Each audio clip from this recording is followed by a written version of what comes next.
Hello everyone, welcome to our channel Legal Mind Map. So today we will cover domestic inquiry. So इसमें हम पूरा domestic inquiry की explanation समझेंगे. We'll take an overview, scope of standing order, provisions, Supreme Court decisions जो हैं कुछ case laws भी हम इसमें cover करेंगे और principles cover करेंगे हम natural justice के in domestic inquiries and procedures for domestic inquiry in labor law, issues in domestic inquiry in labor law and difference. ठीक है, so without any delay let's start our video and let's come to the meaning. मैं आपको definition पढ़ने से पहले domestic inquiry की जो कि है हमारी ये जो मैंने आप बिग लेटर्स में लिखी है लाइक जिनका फॉन्ट का साइज बड़ा है, this is the definition of our domestic inquiry but I will take the example to explain you first. So एक एम्प्लॉय है जो है जिसका नाम है जॉन. ठीक है, वो ना कंसिस्टेंटली लेट आ रहा है, रोज लेट आ रहा है वो, ऐसा मैनेजमेंट को लगता है. ठीक है, which goes against the companies policy, जो कंपनी की पॉलिसी के भी अगेंस्ट है.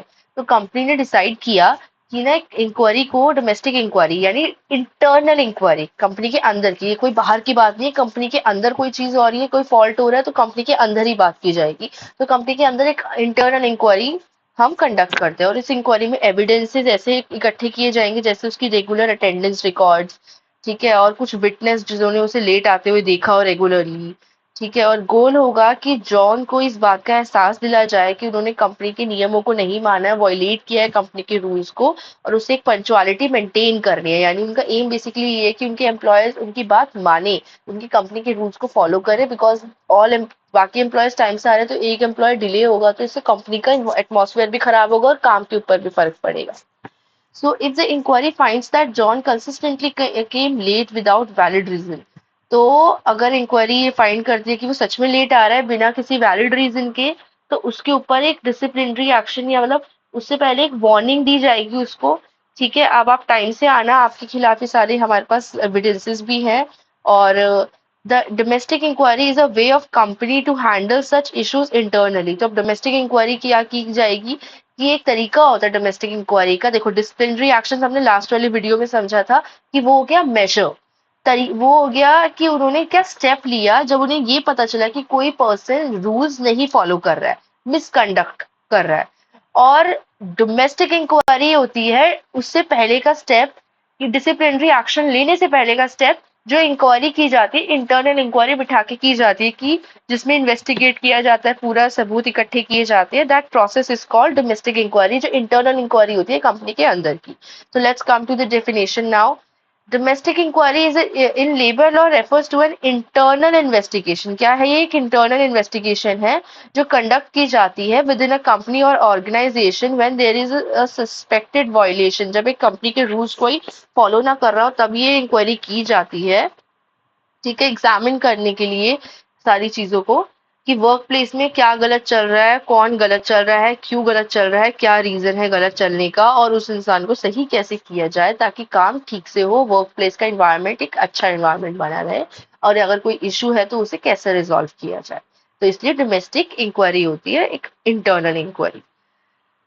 Now protecting employees right. तो डोमेस्टिक इंक्वायरी के साथ साथ एक ऐसे ये ऐसा प्रोसेस होता है. क्यों की जाती है डोमेस्टिक इंक्वायरी? हमने देखा लेट आ रहा, हमने सीधा वार्न कर दिया या कोई सजा दे दी, बट ये इसलिए की जाती है कि बात का इंश्योर किया जाए कि एम्प्लॉयज के साथ कुछ गलत ना हो रहा हो, हमें जो दिख रहा हो वही बात है. Let's take time and analyse things that is it actually happening और इट्स जस्ट दैट कि हमने देखा है तो हमें लग रहा है. ठीक है, so it's crucial to ensure that the accused employee is treated fairly. उसको फेयर ट्रीटमेंट मिले, उसे उसका डिफेंस रखने का भी मौका मिलना चाहिए उसको, और उसको एविडेंस के साथ उसकी मौजूदगी में उसे एविडेंस दिखाने हैं ताकि वो अगर उस एविडेंस पे कुछ बोलना चाहे तो वो बोल सके. तो उसके फंडामेंटल राइट्स को प्रोटेक्ट किया जाएगा पूरा पूरा. Now providing a fair and unbiased forum. So ये डोमेस्टिक इंक्वायरी ये भी इंश्योर करती है कि जब वो कुछ बोले, पहली बात तो इन्वेस्टिगेशन जो होगी वो अनबायस तरीके से होगी, कोई पार्शियलिटी नहीं होनी चाहिए इन्वेस्टिगेशन के time. When he wants to speak something, जो अपने बिहाफ पे कुछ बोलना चाहता है तो उसे बोलने का भी पूरा मौका दिया जाए. Then evaluating cases on merits. The inquiry aims to dwell into details. तो जो इंक्वायरी की जाती है उसमें केसेस को अंदर तक जाके खंगाला जाता है, एक्चुअल में सर्कमस्टांसिस क्या है, क्यों मिसकंडक्ट हुआ था, पूरा डेप्थ में जाके चीजों को रिजॉल्व किया जाता है. तो ये सारी इवैल्यूएशन एसेंशियल होती है ताकि कोई गलत डिसीजन ना लिया जाए, एक सही डिसीजन लिया जाए। ठीक है। Adhering to due process. Following due process involves ensuring that the procedure laid out in the company policy of labor law is strictly adhered. तो एक process है, let's see, और ये process ensures करता है maintaining transparency. ठीक है, देख लेते हैं domestic inquiry का. Ensuring timely and effective dispute resolution. तो टाइमली और इफेक्टिव तरीके से डिस्प्यूट का रिजॉल्व होना बहुत इंपॉर्टेंट होता है, स्मूथ वर्किंग एनवायरनमेंट के लिए बहुत ज्यादा इंपॉर्टेंट है। तो ये चीज हेल्प करती है कि स्मूथ वर्किंग एनवायरनमेंट को मेंटेन करने के लिए टाइम से चीजें सॉल्व हो जाए। ठीक है। Then promoting a safe work place environment, it's very important कि जो भी एम्प्लॉय काम करे उनको एक सेफ वर्किंग एनवायरनमेंट मिले, एम्प्लॉयर एंड एम्प्लॉय दोनों को ही। तो इन चीजों का ध्यान रखा जाता है कि सब रूल्स फॉलो करे, और अगर किसी पे कोई एलिगेशन लगे भी हैं, चार्जेस लगे भी है, तो इन चीज की प्रॉपर इंक्वायरी हो, तो जिससे क्या होगा कि असल बात सामने आ जाएगी कि वो इंसान गलत है। यानी एम्प्लॉयर को ये नहीं लगना चाहिए कि हमसे अगर कोई गलती सामने आती है, किसी को लगता है हमने गलत किया, तो सीधा हमें ट्रैप कर लेंगे, हमारी सुनेंगे नहीं, ऐसा नहीं होना चाहिए। Then preventing discrimination practice by employers, तो ताकि रूल्स क्या हेल्प करते हैं कि ना जो भी कोई डिस्क्रिमिनेशन है उसे ना किया जाए, कोई भेदभाव ना हो, सारे एम्प्लॉयर्स का एक जैसे सबके साथ रूल्स फॉलो करने का एक ही सिस्टम हो, एक ही तरीका हो, किसी के साथ गलत ना हो, वर्क प्लेस में शांति बनी रहे। The primary legal work governing domestic inquiries in labor law includes the Industrial Dispute Act 1947 and the Industrial Employment Standing Order Act 1947. तो ये इनका फ्रेमवर्क है जो गवर्न कर रहे डोमेस्टिक इंक्वायरीज को। सो लीगल फ्रेमवर्क ओवरव्यू को समझ ले तो the primary legal framework governing domestic inquiries in labour law are industrial dispute act 1947 and the industrial employment, ये हम ऊपर वाली लाइन में भी पढ़ चुके हैं। ठीक है। तो ये दो है जो गवर्न कर रहे हैं, ये दोनों एक्ट्स गवर्न कर रहे हैं इसको डोमेस्टिक इंक्वायरी को। तो addressing domestic inquiries, while the Industrial Dispute Act lacks explicit provisions on domestic inquiry, कुछ कम provisions है डोमेस्टिक इंक्वायरी के लिए इंडस्ट्रियल एक्ट में। ठीक है। For them and have been established under the Industrial Employment Standing Order.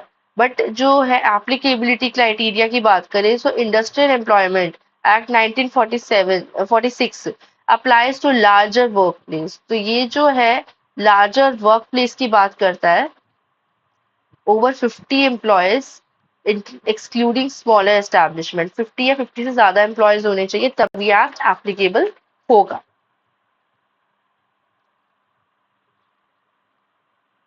Now, scope of standing order. The Schedule of Industrial Employment Standing Order Act 1946 outlines the subject for issuing standing order. Subject issue करता है, subject होते हैं इनके पास जो standing order जिस पे issue होना होता है, जिसे matter covered.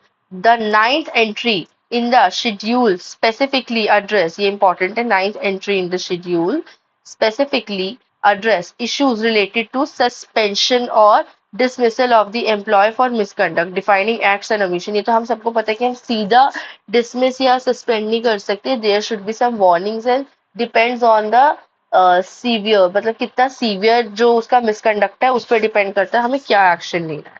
तो ये चीजें कवर्ड किसमें, अभी हम सिर्फ प्रोविजंस की बात कर रहे हैं तो हम वही देख रहे हैं।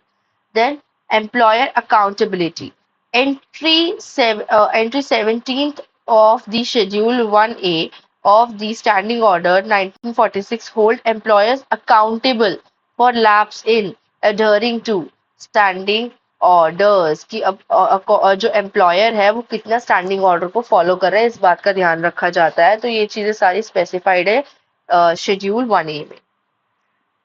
Industrial dispute act 1947 does not specifically address domestic inquiry. तो मैंने आपसे पहले भी आपको शायद ये पॉइंट पे मुझे लग रहा था कि डाउट हो सकता है, ये जो मैंने आपको बताया था इस वाले पॉइंट को दोबारा बता देती हूँ कि लैक, मैंने आपको बताया था कि प्रॉपर प्रोविजंस नहीं है इसमें डोमेस्टिक इंक्वायरी को लेकर, यही सेम बात यही बताई गई है कि स्पेसिफिकली एड्रेस नहीं करता है डोमेस्टिक इंक्वायरीज को। Recognise the right to remedy if a person is dismiss without a proper inquiry, but इसमें कुछ राइट्स होते हैं एम्प्लॉय के, अगर वो बिना किसी प्रॉपर इंक्वायरी के उसे डिसमिस किया गया है तो। Then section 11A powers, section 11A of the Industrial Dispute Act 1947 empowers labour courts and tribunals, तो इन लेबर कोर्ट और इसमें पावर मिली है लेबर कोर्ट को, ट्रिब्यूनल को डिसीजन लेने की, and provides authority to grant appropriate relief if a workman is discharged or dismissed from service। और एक अथॉरिटी मिलती है एक अप्रोप्रिएट रिलीफ की अगर कोई वर्कमैन जो है डिस्चार्ज किया जा रहा है, डिसमिस किया जा रहा है सर्विस से। तो ये सेक्शन 11A की पार है। नाउ सुप्रीम कोर्ट डिसीजन की बात करते हैं हम। नाउ द केस लॉ जो सुप्रीम कोर्ट के डिसीजन पर है, workman of mister Firestone tyre and rubber company of India versus management and others 1973। ये केस लॉ था जिसमें जो case involving a tyre manufacturing company जो कि बॉम्बे में थी विद डिस्ट्रीब्यूशन इन दिल्ली। तो ये केस जो था एम्फेसाइज कर रहा था इम्पोर्टेंस ऑफ यानी significance of a proper domestic inquiry, एक प्रॉपर डोमेस्टिक इंक्वायरी की सिग्निफिकेंस, ठीक है, जो प्रॉपर्टी हुई नहीं थी। सो इसमें हाईलाइट किया गया था कोर्ट्स अथॉरिटी के through to reevaluate evidences and assess the justification of finding in the case where a domestic inquiry has been conducted. तो आपको दोबारा से एविडेंस को, बिना डोमेस्टिक इंक्वायरी बिना एविडेंस के इनकम्प्लीट है, आपको दोबारा से अच्छे से डोमेस्टिक इंक्वायरी करनी चाहिए for fair justice. acknowledges that in case of defective inquiry, ये भी बताया गया था कोर्ट में कि अगर डिफेक्टिव इंक्वायरी हो रही है, employers have the right to present evidence to prove misconduct before the authority. Employers के पास राइट है कि अगर उन्हें कुछ प्रूव भी करना है तो वो अपनी इन्वेस्टिगेशन के थ्रू प्रूफ दिखाकर प्रूव कर सकते हैं कि मिसकंडक्ट हुआ है। ठीक है, आपको इंक्वायरी में ध्यान रखना होगा इस बात का कि एविडेंसेस बहुत इंपॉर्टेंट पार्ट प्ले करते हैं, तो आपकी इंक्वायरी फेयर होनी चाहिए, कोर्ट ने कहा था। नाउ कॉन्स्टिट्यूशन ऑफ इंडिया 1949 की तरफ से क्या है, article 311 clause 2 mandates that no person can be dismissed or removed without a proper inquiry। ये आर्टिकल कहते हैं कि कोई भी पर्सन प्रॉपर इंक्वायरी और एविडेंस के बिना आप नहीं निकाल सकते किसी पर्सन को काम से, आपके पास कोई ठोस एविडेंस होना बहुत जरूरी है। The inquiry requirements include being informed for of charge. जो पर्सन है जिसके ऊपर चार्ज लगाया गया उसे चार्ज के बारे में इंफॉर्मेशन होनी चाहिए, ठीक है, और उसे अपॉर्चुनिटी मिलनी चाहिए डिफेंस करने की। ये सारी चीजें हम पहले ही ऑलमोस्ट डिस्कस कर चुके हैं, लेकिन ये हर किस आर्टिकल में मेंशन है, हम बस वो डिस्कस कर रहे हैं। ठीक है, applicable to inquiries in the course of employment is general not limited domestic inquiries alone. So जो एप्लीकेबिलिटी है, applicable to inquiries in course of employment, inquiries जो है एम्प्लॉयमेंट के कोर्स में भी हो सकती है डोमेस्टिक इंक्वायरीज, और अगर लगता है कि नहीं हमें उसको till the time we are doing the domestic inquiry, management को लगता है हमें थोड़े टाइम के लिए पर्सन को सस्पेंड कर देना चाहिए, तो वो भी पॉसिबल है। Now applicability of Indian evidence act to domestic inquiry. ठीक है, डोमेस्टिक इंक्वायरी पता ही है इंटरनल इंक्वायरी होती है। So the Indian evidence act 1872 rules are not applicable to domestic inquiries. Section 1 of the Evidence Act specify its extent, limiting its application to judicial proceedings in or before any court। तो इसमें domestic inquiry Indian evidence में नहीं है mention, but कुछ provisions ऐसे mention है जो सीधा कोर्ट की तरफ इशारा करते हैं, जो कोर्ट में केसेस बहुत कम जाते हैं, जाते ही है in fact. Domestic inquiries are not considered judicial proceedings. Court का कहना यह है कि डोमेस्टिक इंक्वायरीज को जुडिशियल प्रोसीडिंग्स की जरूरत नहीं है, इंटरनल इंक्वायरीज होती है तो इजीली हो सकती है, ऐसा नहीं है कि इसमें कोर्ट को बीच में आने की जरूरत है। ठीक है, now judicial confirmation in state of Haryana versus Ratan Singh 1977। इसमें भी यही बात किया कोर्ट ने कि आप डोमेस्टिक इंक्वायरीज को किसी एविडेंस एक्ट की जरूरत या किसी चीज की जरूरत नहीं है। डोमेस्टिक इंक्वायरी का जो प्रोटोकॉल है कि आपको एविडेंस के साथ प्रॉपर इन्वेस्टिगेशन कर रही है, आप उसको फॉलो कीजिए, इसमें कोर्ट की इंटरफेरेंस की जरूरत नहीं है। Now, principles of natural justice in domestic inquiries under labor law. Applicability over procedural rule. Unlike procedural laws like Code of Criminal Procedure 1973 or Civil Procedure Code 1908, domestic inquiries in labor law are guided by the principle of natural justice। तो इन codes में नहीं आ रही है labour law की domestic inquiry, आ रही है तो natural justice के प्रिंसिपल पे चलती है कि फेयर चीजें होनी चाहिए सारी। ठीक है, सो इसके की प्रिंसिपल्स क्या है कि राइट टू फेयर हियरिंग, यानी उसको अपने डिफेंस का जो एम्प्लॉय है उसको अपने डिफेंस में बोलने का हक है, वो वो अपनी भी तरफ से भी इंक्वायरी कर सकता है और अपने लिए सबूत दिखा सकता है कि देखो मैं गलत नहीं हूँ। अपनी सर्कमस्टांसेस को एक्सप्लेन कर सकता है, उसको पूरी अपॉर्चुनिटी है और एक्सप्लेन करने की। देन रूल अगेंस्ट बायस, कि जो भी इंक्वायरी होगी वो एकदम अनबायस तरीके से होगी, पार्शालिटी नहीं होगी, फेयर तरीके से होगी, उसे ट्रैप नहीं किया जाएगा। ठीक है, मैं एक पॉइंट है जो मैं जिसपे आपको समझाना चाहूंगी। ठीक है, राइट टू फेयर हियरिंग में फर्स्ट पॉइंट में ही है, एक मैक्सिम है, ऑडी ऑल्ट्रम पैटर्न, यानी कि दूसरी पार्टी को सुनना इम्पोर्टेंट है। ये मैं बहुत जिस टाइम पे when I was preparing for CLAT मैंने उसी टाइम पे ये मैक्सिम देखी थी। Then the maxim nemo in propria causa juris एसएस डेविड, नो वन शुड बी जज इन हिज ओन केस, कोई भी अपने केस में खुद जज नहीं हो सकता है। यानी कि आपके कोई जानकार उस केस में जज नहीं हो, यानी मैनेजमेंट की तरफ से भी नहीं होना चाहिए, आपकी तरफ से भी नहीं होना चाहिए, कोई अपने केस में खुद जज नहीं हो सकता है, कोई जानकार भी नहीं हो सकता है। जज जो है वो हमेशा न्यूट्रल पार्टी होना चाहिए, जो फेयर डिसीजन ले सके, किसी से रिलेटेड ना हो। तो इन चीजों का ध्यान रखा जाए। Now, principles of natural justice in domestic inquiries under labor law. Giving of reasonable notice. It's important to give reasonable notice. The charges जो उसके खिलाफ लगे उसे पता होना चाहिए इस चीज का, ठीक है, और फेयरली एक्ट कर, गलत तरीके से नहीं। Now, legal proceeding. घटगे घट घटगे and Patil transport घटगे and Patil transport private limited versus BK Patel and others. ठीक है, सो ये 1984 का केस है। So the Bombay High Court ruled that the principles of natural justice must be followed in domestic inquiry। जो Bombay high court है उसने ये rule था, उसने ये फॉलो किया था कि जो नेचुरल जो सॉरी डोमेस्टिक इंक्वायरी उससे प्रिंसिपल ऑफ जस्टिस का ही रूल फॉलो होना चाहिए। एज अब मैंने आपको बोल रखा है कि कोर्ट ने साफ बोला कि प्रोविजंस में इनको डालने की जरूरत नहीं है ना। एम्फसाइज द नीड्स, यानी कोर्ट ने कहा था कि इम्पोर्टेंस समझो नीड की, फेयरनेस और इम्पार्शलिटी डोमेस्टिक इंक्वायरी की, कि इस बात का ध्यान रखा जाए जब कोई प्रोविजन फॉलो नहीं कर रहे हैं, सिर्फ ये एक ही चीज पे टिका हुआ है जो कि है नेचुरल जस्टिस के प्रिंसिपल पे, तो उन रूल्स का फॉलो होना अच्छे से जरूरी है, किसी के साथ गलत नहीं होना चाहिए। Highlighted that denying the accused employee the right to appear through a legal practitioner is considered illegal। अगर वो जो अक्यूज है उसे लगता है कि नहीं उसके साथ गलत हो रहा है, उसे ट्रैप किया जा रहा है, गलत तरीके से फंसाया जा रहा है, और वो लीगल प्रैक्टिशनर के पास लॉयर को अपने हायर करना चाहता है, वो लेके आना चाहता है अपनी साइड से कोई रिप्रेजेंटेटिव, तो अगर उसे इस चीज से रोका जाता है तो ये भी इलीगल है, उसके पास राइट है अपने डिफेंस को किसी भी तरीके से रखने का in legal form. Unfair labor practice in labor law. Prohibition under Industrial Dispute Act 1947. What is prohibited under Industrial Dispute Act? Chapter 5C of Industrial Dispute Act 1947 explicitly forbids unfair labor practice. Unfair labor practice क्या है? Prohibit है। Unfair labor practice की अलग से एक पूरी video है, please go and watch, you will like for your better understanding. Penalties for such practices include a maximum of 6 months imprisonment। अगर आप कुछ भी unfair labor practice में मिलते हो तो आपको कम से कम maximum, नॉट मिनिमम, ज्यादा से ज्यादा 6 months की imprisonment हो सकती है।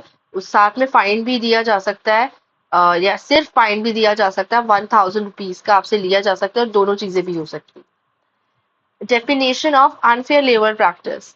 Section 2RA of Act defines unfair labor practice. Practice listed in the fifth schedule fall under the definition.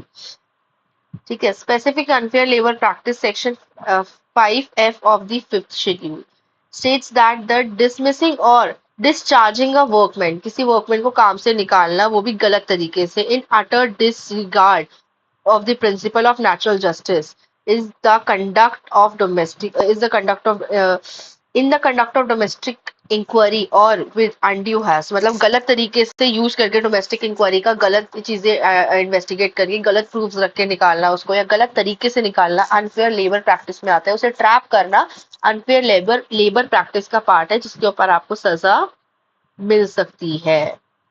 Now, role of natural justice is in internal inquiry. The principle of natural justice is crucial। जो natural justice का principle है वो crucial है, important है। आप इसमें हर point में natural justice पे ध्यान रखिएगा, ये बहुत important word है for domestic inquiry। It determine misconduct through internal inquiry। So misconduct कैसे पता चलते हैं? Internal inquiries के through। So employer violates of natural justice principle during inquiries consider, अगर कोई भी एम्प्लॉयर इंक्वायरी के थ्रू, डोमेस्टिक इंक्वायरी के थ्रू गलत तरीके से किसी एम्प्लॉय को फंसाने की कोशिश करता है, अनफेयर लेबर प्रैक्टिस करता है, तो वो नेचुरल जस्टिस के प्रिंसिपल के खिलाफ होगा, जिसके ऊपर पूरा डोमेस्टिक इंक्वायरी टिका हुआ है, पूरा ये जो हमारा टर्मिनेशन प्रोसेस ये सारा कुछ टिका हुआ है। तो उस सिचुएशन में एक एम्प्लॉयर को सजा मिलेगी। Implications for employers. Employers must observe natural justice principle during domestic inquiry. Employers को ध्यान रखना होगा कि उसे हद में रह के सारी चीजें करनी है, डोमेस्टिक इंक्वायरी करते टाइम नेचुरल प्रिंसिपल्स को फॉलो करना, नेचुरल जस्टिस के। हैस्टी और अनजस्ट डिसमिसल, गलत डिसमिसल यानी किसी को गलत तरीके से काम से निकालना, गलत रीजन पे, ठीक है, और ना ध्यान देते हुए कि हो सकता है वो सही बोल रहा है, देयर आर चांसेस कि वो सही हो सकता है, बिना प्रूफ के निकाल देना फॉर एग्जाम्पल, उसकी बात ना सुनना, उसको मौका ही ना देना, ऐसी कोई भी चीज करके निकालना अनफेयर लेबर प्रैक्टिस में काउंट होता है। ठीक है ना, ये जो हम पढ़ते आ रहे हैं ना, ये यहाँ से ये सब अनफेयर लेबर प्रैक्टिस में क्या क्या काउंट हो रहा है वही सब पढ़ रहे हैं हम।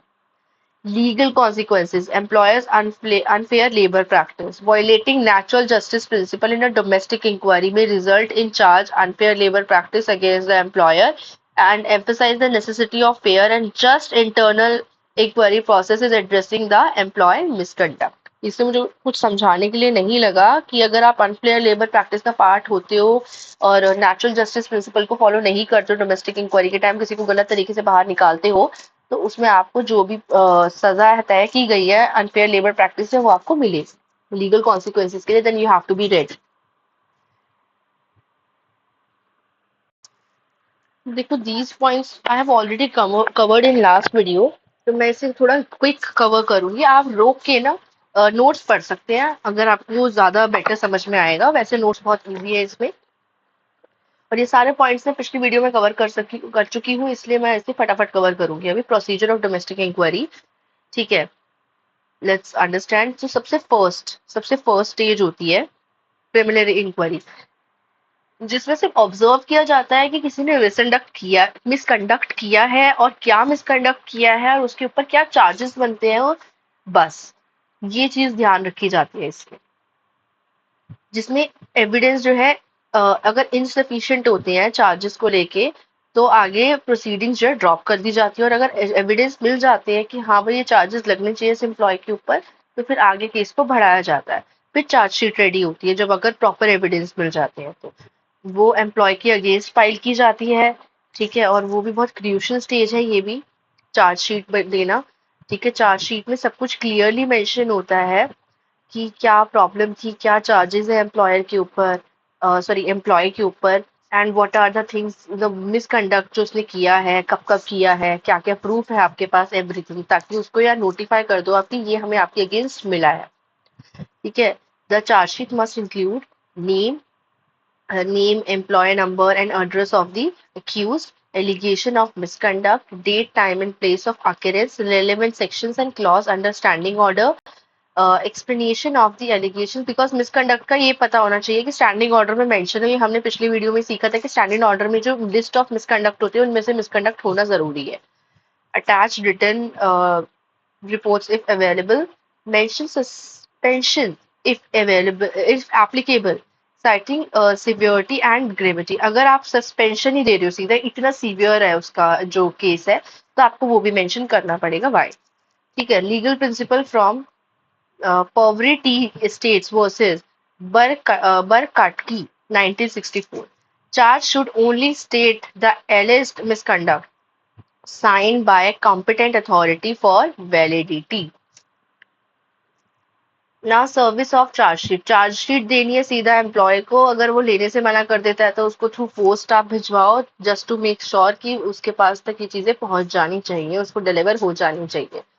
ठीक है, रिस्पॉन्ड टू चार्जशीट, अब ना ये एम्प्लॉय के ऊपर है, वो हो सकता है कि चार्जेस से एडमिट कर ले, सबसे फर्स्ट थिंग क्या हो सकती है, वो एडमिट कर सकता है।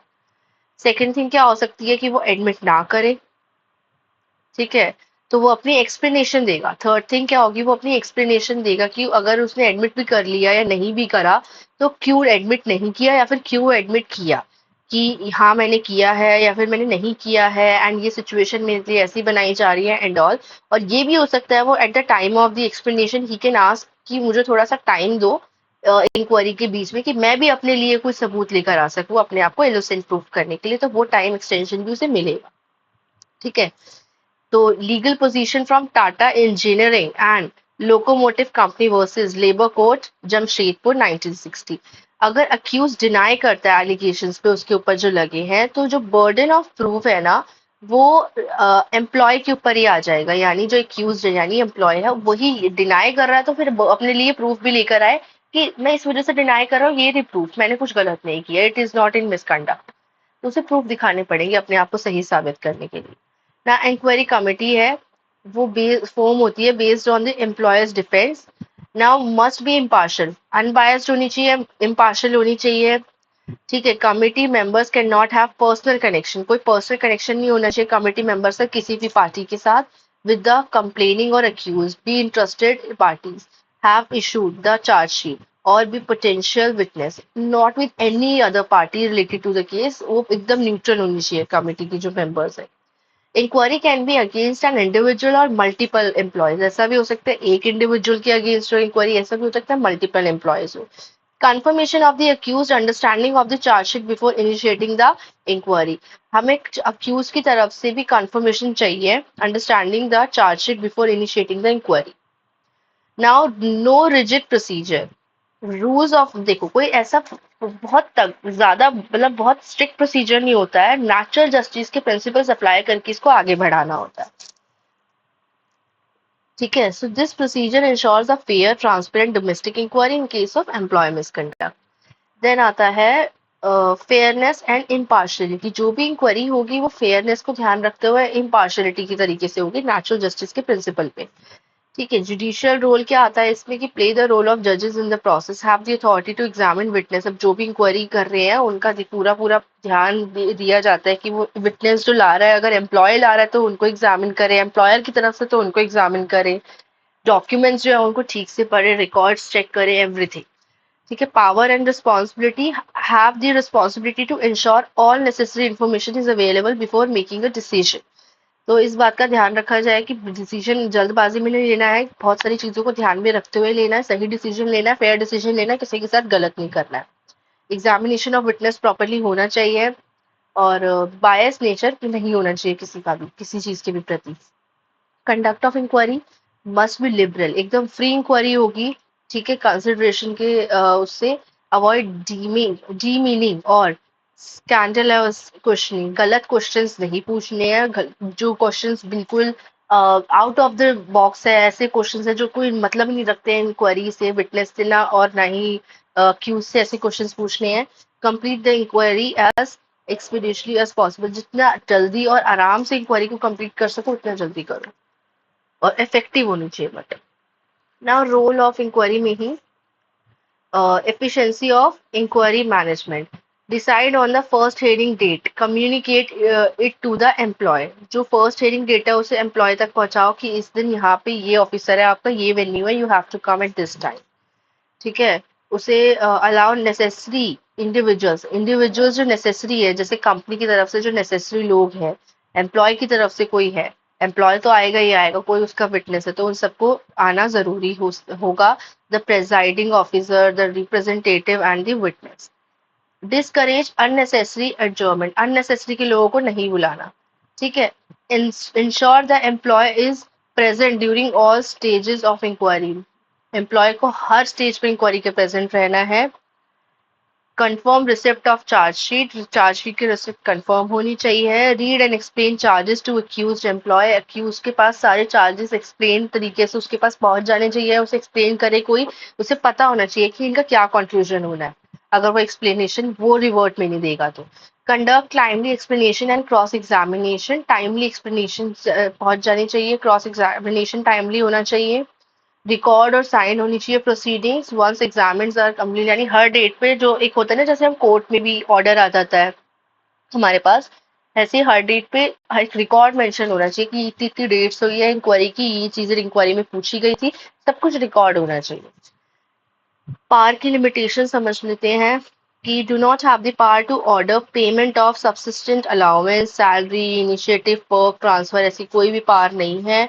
और punitive measures कि कोई भी चीजों को ऐसा करे कि ऑर्डर दे दिया कि आप ये चीजें से नहीं दो या दो। Limited to gathering evidence, examining witness and submitting findings. Now submission of reports. Submit a detailed report to employers.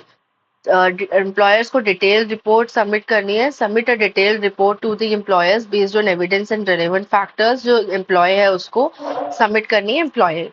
Analyse whether the charges against the accused are proven और नॉट। ये एनालाइज करना है। और जो इंक्वायरी पार्टी है उसको ये analyse करना है कि जो प्रूव किए गए हैं चार्जेस वो सही है या नहीं, और वो चार्जेस प्रूव हुए भी हैं या नहीं। ठीक है। Disciplinary action. Disciplinary action is determined by the employers based on committees report. Disciplinary action determine किया जाता है, कब लिया जाता है डिपेंड करता है कि कमिटी की रिपोर्ट क्या आई है एम्प्लॉयर के बेस पे। Now may include warning. अब डिसिप्लिनरी एक्शन में मैंने आपको बताया था क्या क्या हो सकता है। It's not about termination, it can be warning also, written warning also, verbal warning also, और it can be just a meet. So performance of improvement strategies, fines लगा सकते हैं, बस सैलरी रिडक्शन कर सकते हैं हम, डिमोशन कर सकते हैं हम, लॉज ऑफ प्रिविलेजेस, सस्पेंशन, ये सारी चीजें। Submission of records, charge sheet, evidence, record of inquiry and finding must be submitted to the disciplinary authority. Final decision. Once the order is made, एक बार order बन गया, so मतलब हो गया, the disciplinary action against the employee is executed. जो भी disciplinary action decide किया जाएगा उसे execute किया जाएगा employee के against, and the employer takes necessary action to address the issue ranging from warning to termination. जो भी स्टेप्स लेने हैं एम्प्लॉयर को वार्निंग से लेके टर्मिनेशन तक वो लिए जाएंगे, यानी वो एकदम से नहीं निकालेगा, depending on what charges the employee has उस अकॉर्डिंगली वो डिसिप्लिनरी एक्शन लिए जाएंगे। नाउ डोमेस्टिक इंक्वायरी का हम मीनिंग समझ चुके हैं। ठीक है। A domestic inquiry refers to an investigation conducted by employer or an appointed committee within an organization to examine allegations, misconduct and violation workplace। तो ये फॉर्मल प्रोसेस है, ये आप समझ लेना, मैं दोबारा सारा रीड नहीं कर रही हूँ। Domestic inquiry in labour law when guilty is admitted. अगर जो पर्सन है वो एडमिट कर लेता है अपना guilt, an accused employee may admit guilt regarding the accusation against them.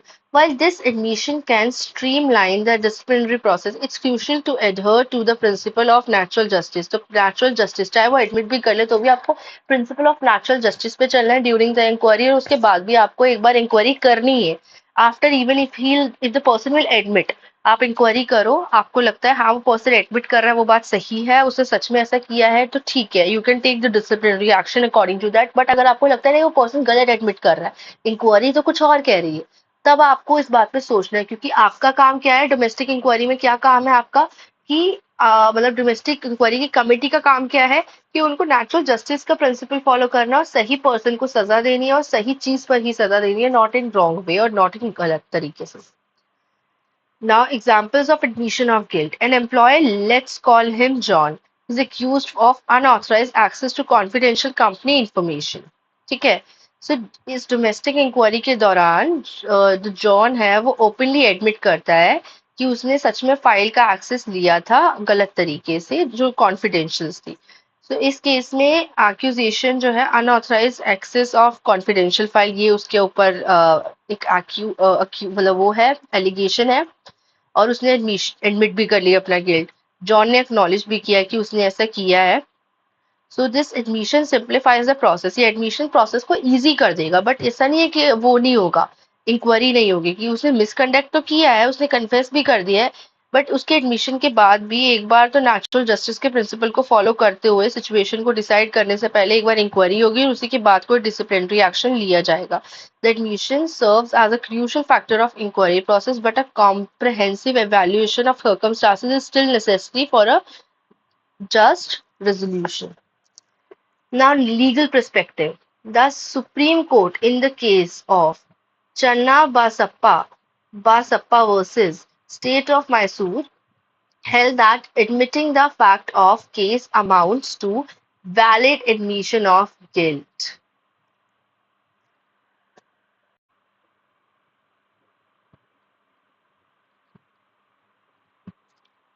Now essentials for admission of guilt in domestic inquiry.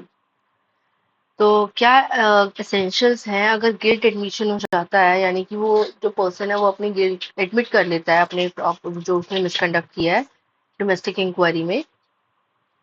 So voluntary admission, the employee must admit guilt voluntary. उसका ये जरूरी है कि किसी के जोर जबरदस्ती दबाव में नहीं करना है, खुद करना है, अपनी मर्जी से करना है उसे एडमिट। ठीक है, यानी फोर्स नहीं होना चाहिए वो। अगर वो फोर्स्ड हुआ तो वैलिड नहीं होगा उसका admission. Then unequivocal admission, this admission should be clear and certain. कोई भी इसमें बातें या कोई पहेली नहीं बुझानी, एकदम क्लियर और सर्टेन होना चाहिए कि हाँ मैंने ये मिसकंडक्ट किया है, एकदम ऐसे। In if the admission is unclear and confusing, it can be seen as a serious issue। वो एक serious issue बन सकता है आगे चल के और दिक्कत कर सकता है। As stated in, और ये बात किसमें स्टेट की गई थी, Jagdish Prasad Saxena versus state of Madhya Pradesh 1916 वाले केस में। Now awareness of circumstances, the employer should fully understand। उसे पता होना चाहिए कि मैं एडमिट करूंगा तो क्या कॉन्सिक्वेंसेज होने वाले हैं, और ये अभी इस टाइम पे जिसमें मैं एडमिट कर रहा हूँ सिचुएशन क्या है, कितनी सीरियस है कितनी नहीं है। ठीक है, अगर वो केस को प्रॉपरली अंडरस्टैंड नहीं कर रहा है तो उसका जो एडमिशन है वो वैलिड नहीं माना जाएगा। देन अनकंडीशनल एडमिशन, जो एडमिशन है वो कोई कंडीशन पे नहीं होना चाहिए कि अच्छा मैं एडमिट करूंगा तो ये होगा, या दूसरी तरफ से कोई कंडीशन हो कि अगर मैं तुम्हें इतना कर दूंगा एडमिशन, अगर तुम एडमिट कर दोगे तो। बिना किसी कंडीशन के एडमिट होना चाहिए। It should not be depend on anything else happening और being agreed upon. If the admission has conditions attached it might be invalid.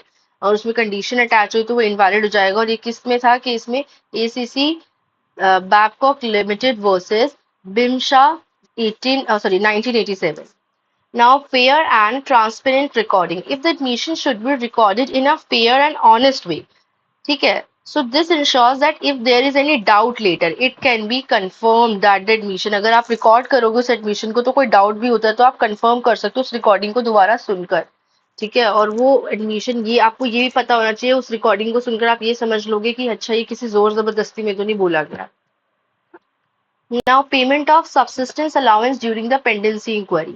Section 10 of Industrial Employment Standing Order Act 1946 बात करता है इसकी। When an employee is suspended, जब एक employee suspend होता है, उसकी pending inquiry चल रही होती है उस वजह से, क्योंकि उसकी इन्वेस्टिगेशन चल रही होती है और उसके बिहेवियर की वजह से इन्वेस्टिगेशन में कोई बाधा ना आए, so the employer must give employee some money. तो उस टाइम तक, उस टाइम पीरियड के लिए वो खाली बैठा है, पैसे तो उसे चाहिए, खाना तो उसे खाना है, राइट। तो उसे कुछ पैसे दिए जाते हैं एम्प्लॉय को एम्प्लॉयर के थ्रू, उसे कहते हैं subsistence allowance. This money helps the employee cover basic living expenses while they are not working. So subsistence allowance is calculated like this. वो कैसे कैलकुलेट की जाती है? For the first 90 days suspension, पहले 90 डेज के सस्पेंशन के लिए employ को उसका नॉर्मल वेजेस का 50% मिलता है। The money they were earning before suspension, like for example 10,000 अगर वो अर्न कर रहा था तो उसे उसका 50% मिलेगा जो था 5,000, like this for first 90 days. और अगर उसका सस्पेंशन लंबा चलता है, like after 90 days if the inquiry is still not finish, then it's not the employee's fault. तो भी उसकी गलती तो है नहीं एम्प्लॉय की, राइट, क्योंकि inquiry is taking time. So the allowance increases to 75%। तो और 50% में उसको दिक्कत होगी तो 75% बढ़ जाएगा 50 की से जगह, यानी 5,000 से ज्यादा बढ़ सकता है, क्योंकि वो 90 डेज से अब हो चुका है वो टाइम पीरियड। ठीक है, मैंने सैलरी का सिर्फ एग्जांपल लिया 10,000 5,000।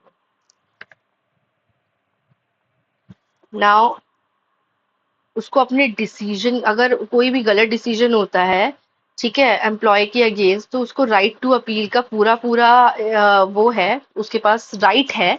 तो उसे इस बात का ध्यान रखना होगा और उसे ये बात खुद कंपनी समझाएगी।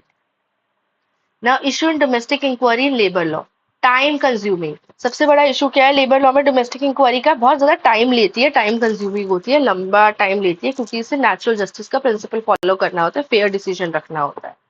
ठीक है, कभी कभार इनएडिक्वेट एम्प्लॉयर रिप्रेजेंट होती है, सही तरीके से एम्प्लॉय जो है वो गलत तरीके से रिप्रेजेंट करता है, कोई ट्रेड यूनियन नहीं होती या ग्रुप नहीं होता, तो गलत तरीके से रिप्रेजेंट होती है, उसके लिए चैलेंजिंग हो जाता है एम्प्लॉय के लिए रिप्रेजेंट करना खुद को इंक्वायरी के टाइम पे।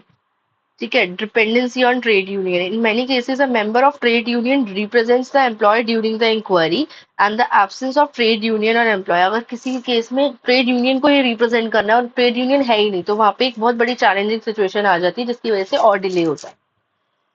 Now challenge of avoiding bias the, मतलब कि कोई जो भी मेंबर है कमेटी के वो बायस ना हो, किसी के साथ कोई गलत तरीके से बातचीत ना हो उनकी, इम्पार्शियल बिहेवियर ना हो, मतलब पार्शियल बिहेवियर ना हो, इस बात का ध्यान रखा जाता है इस टाइम पे, इस पूरे सिनेरियो का ध्यान रखा जाता है, तो इस वजह से भी काफी ज्यादा चैलेंजिंग हो जाती है सिचुएशंस लंबे टाइम तक की इंक्वायरी के लिए खासकर।